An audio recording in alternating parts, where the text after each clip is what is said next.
Over to you. Thanks అండి.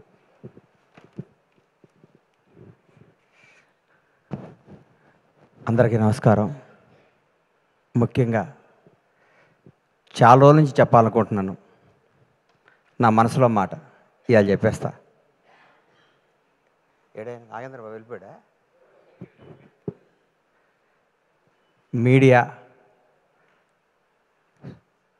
Media మిత్రులంటే మన హృదయాన్ని, మన జీవితాన్ని ప్రజల వద్దకి తీసుకెళ్ళి వీళ్ళు ఇదిరా బాబు అని చెప్పి, ఒక పోలీసు వాళ్ళకి హాలిడే ఉండదు, అలాగే ఈ మీడియా సోదరులకు కూడా మేము పండగ రోజు ఓపెనింగ్ పెట్టుకుంటే పండగ రోజు పరిగెత్తుకుంటూ వస్తారు. మా ఇంట్లో ఏ రోజు మంచి రోజు అయితే మీకు అదే రోజు మంచి రోజు అని కెమెరాలు వేసుకొని పెన్ వేసుకొని పరిగెత్తుకుంటూ వచ్చి మా న్యూస్ని కొన్ని కోట్ల మందికి చేరవేసే, మా ఒక మంచిని చెడుని అందరికీ చేరవేసే మీడియా సోదరులు అందరికీ నా హృదయపూర్వక పాదాభివందనాలు. మీరు లేనిది ఎవ్వరూ లేరు. మిమ్మల్ని ఇసుక్కున్న అవన్నీ అబద్ధాలు. ఒక ఉదాహరణ నేను చెప్తా. ఎస్వి కృష్ణారెడ్డి గారు నన్ను వినోదంలో చిత్రంలో పరిచయం చేసినప్పుడు శ్రీకాంత్, శివాజీ రాజా, ఉత్తేజ్ తదితరులు అనేసారు. నా ఫోటో కూడా పక్కన పెట్టి 2 రోజులు నిద్రపట్టలేదు, నా పేరు వేయలేదు అని. ఆ టెన్షన్, ఆ బాధ ఎప్పటికీ మర్చిపోలేను. అంటే ఆ రోజు గణేష్ అని రాస్తే ఎంత బాగుండేది అని ఫీల్ అయ్యాను నేను. అప్పుడు కుమారస్వామి గారు అని ఒక రిపోర్టర్, అన్న కుమార్ అన్న నా పేరు ఎందుకు రాలేదు అని అడిగా ఫోన్ చేసి. సారీ గణేష్ మర్చిపోయాను అన్నాడు. మీరు మా మీద కోపం వచ్చి ఒక్కరోజు పెన్ డౌన్ చేస్తే మాకు వణుకుతాయి కింద. మీ పవర్ అది, మీ గొప్పతనం అది. మీ అన్నీ మర్చిపోతారు. మేము మామూలు అసిస్టెంట్ డైరెక్టర్లుగా, చిన్న చిన్న ప్రొడక్షన్ మేనేజర్లుగా మాతో ఫ్రెండ్షిప్ చేసి మా స్థాయి పెరిగినప్పుడు కూడా మాకు అదే విధంగా గౌరవించే మీ అందరికీ మీ రుణం తీర్చుకోలేంది, మీ విలువ మేము వెలకట్టలేంది. ఎప్పుడు మీడియా సపోర్ట్ మా ఇండస్ట్రీ మీద ఉండాలి, మా నిర్మాతల మీద ఉండాలి. మేము తీసిన సినిమాని మీరు జనం దగ్గర తీసుకెళ్ళడానికి మీరు వారదై, అంబికా అగరబత్తి లాగా భక్తుడికి భగవంతునికి లాగా సినిమాకి జనానికి మధ్య ఉండే వారధులు మీరు, సారథులు మీరు. ఎప్పుడు మీ విష్, మీ చల్లని చూనాను. డైరెక్ట్గా రవితేజకి ఆల్టర్నేటివ్ ఎవరా అనుకున్నాను. రవితేజకి ఆల్టర్నేటివ్ అవుతావు సిద్ధు. నిజంగా చెప్తున్నాను. నువ్వు రాబోయే 20 ఏళ్ళు నువ్వు ఇదే క్యారెక్టరైజేషన్తో ముందుకు వెళ్ళిపోతావు. ఈ మధ్య కుర్రాళ్ళ నిన్ను కానీ, తేజ సజ్జాను కానీ మిమ్మల్ని అందరూ చూస్తుంటే ముచ్చటేస్తుంది. కొత్త జనరేషన్ అదిరిపోద్దురా ఈసారి. ఈ కుర్రాళ్ళందరూ 20 ఏళ్ళు, 2 దశాబ్దాల పాటు మీరు ఇండస్ట్రీని అద్భుతమైన సినిమాలు ఇవ్వడానికి పుట్టిన స్టార్ కిడ్స్ మీరు అందరూ. మీ అందరిని చూస్తుంటే ముచ్చటేస్తుంది. నువ్వు ఎన్నుకున్న కథ. నేనైతే నిర్మాతగా ఈ సినిమా నేను తీయను. హ్యాట్స్ ఆఫ్ టు విశ్వ గారు. దమ్ము కావాలి సినిమా తీయడానికి. నీరజ ఈ అమ్మాయి ఫస్ట్, ఎందుకంటే కోనాగారి చెల్లి అయితే నాకు చెల్లెలే. ఎందుకంటే నా భాషా సినిమాలో నా అమ్మాయి ఇండస్ట్రీకి రావడం జరిగింది. ఆ సినిమా నేను నిర్మాతని.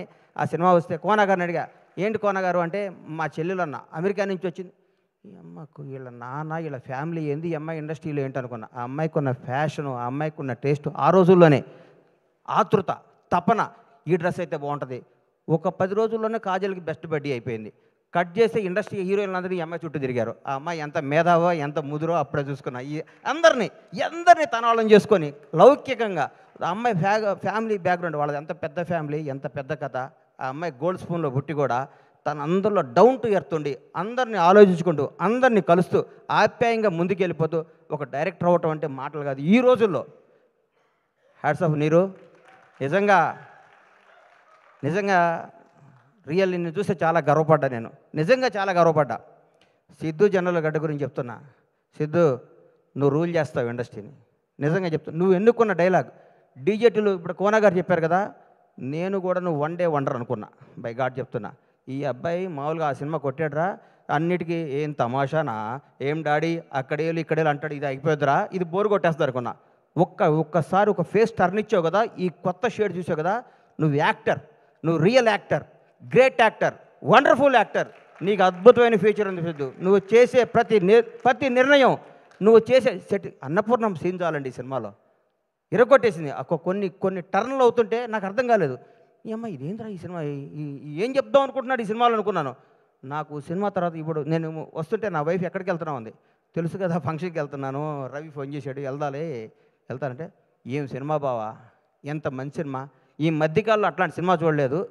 నిజంగా యూనిట్ అందరికీ, నా తరఫున కూడా అందరికీ కంగ్రాట్స్ చెప్పమని చెప్పింది. చూడన ప్రతి ఒక్కళ్ళకి చెప్తున్నా, లవ్ చేసుకునే ప్రతి ఒక్కళ్ళకి చెప్తున్నా, కొత్తగా పెళ్ళైన ప్రతి ఒక్కళ్ళకి చెప్తున్నా, ప్రతి ఒక్కళ్ళకి ఈ సినిమా తప్పకుండా చూడండి. ఇట్లాంటి సినిమా సూపర్ హిట్ చేయాలి, సూపర్ హిట్ చేయాలి. ఈ మధ్యకాలంలోనే వరుసగా మా విశ్వ గారు అమెరికా నుంచి టక్కేసుకొని వచ్చాడు, ఏం సినిమా తీస్తాడు అనుకున్న మా అందరికి కూడా వణుకు పుట్టిస్తున్న విశ్వ గారికి నిజంగా చెప్తాను, మిరాయ్ బ్లాక్ బాస్టర్. ఓ ఈ హీరోని పెట్టుకుని అంత బడ్జెట్తో సినిమా తీయడం అంత ధైర్యం కావాలి సార్, బ్లాక్ బాస్టర్ కావాలి సార్, జనాన్ని నమ్మటం కావాలి. మీరు కథను నమ్మి సినిమాలు తీస్తున్నారు సార్, అదే మీ సక్సెస్ విశ్వ గారు. నిజంగా యువర్ రియల్లీ రియల్లీ గ్రేట్. మీరు మా తోటి నిర్మాత అవటం గర్వంగా ఉంది. అట్లాగే మా తమ్ముడు ఎస్కే ఇప్పుడే చెప్పాడు, అన్నా నువ్వు రా అన్నా అని. నేను బ్లాక్ బాస్టర్ ఇచ్చే బ్రేక్ ఇచ్చా, ఇప్పుడు మొదలవుద్ది కొత్త సెకండ్ హాఫ్. టెంపర్ లాంటి బ్లాక్ బాస్టర్ ఇచ్చి ఫ్లాప్తో నేను బ్రేక్ ఇలా బ్లాక్ బాస్టర్తో బ్రేక్ ఇచ్చా, ఇక మొదలవుద్ది సినిమా అని నేను చెప్తూ, మీ అందరికీ చెప్తూ, మీ ఆశీస్సులు కోరుకుంటూ, ఇంత సూపర్ హిట్ సినిమాలో యాక్ట్ చేసిన టీం అందరికీ, మన హర్ష కొద్దిగా లావు తగ్గేటువంటి పేరు మర్చిపోయాం అనుకోబాక, హర్షకి అందరికీ కూడా ఆల్ ది బెస్ట్ చెప్తూ, ఇట్లాంటి బ్లాక్ బాస్టర్ సినిమాలు ఇంకా ఎన్నో తీయాలని మనస్ఫూర్తిగా పీపుల్స్ మీడియా అధినేత మా విశ్వ గారిని విష్ చేస్తూ, ఈ అవకాశం ఇచ్చిన మీ అందరికీ నా హృదయపూర్వక కృతజ్ఞత తెలియజేసుకుంటూ సెలవు తీసుకుంటున్నాను. Thank you. Thank you sir. Sasi, నువ్వు ఏ సినిమా పట్టుకున్నా ఈ మధ్య బ్లాక్ బాస్టర్ అవుతుంది. ఈ మధ్య నువ్వు ప్రతి ఆడియో ఫంక్షన్కి వచ్చి నువ్వు మాట్లాడుతుంటే నేను చూస్తే ముచ్చటేస్తుంది శశి. కాకర్ల శ్యామ్ గారు మీ అందరికి కూడా ఆల్ ది బెస్ట్ చెప్తూ ధన్యవాదాలు తీసుకోండి. Thank you sir. స్టేజ్ మీదే ఉండండి సార్. ఐ రిక్వెస్ట్ మీరు స్టేజ్ మీద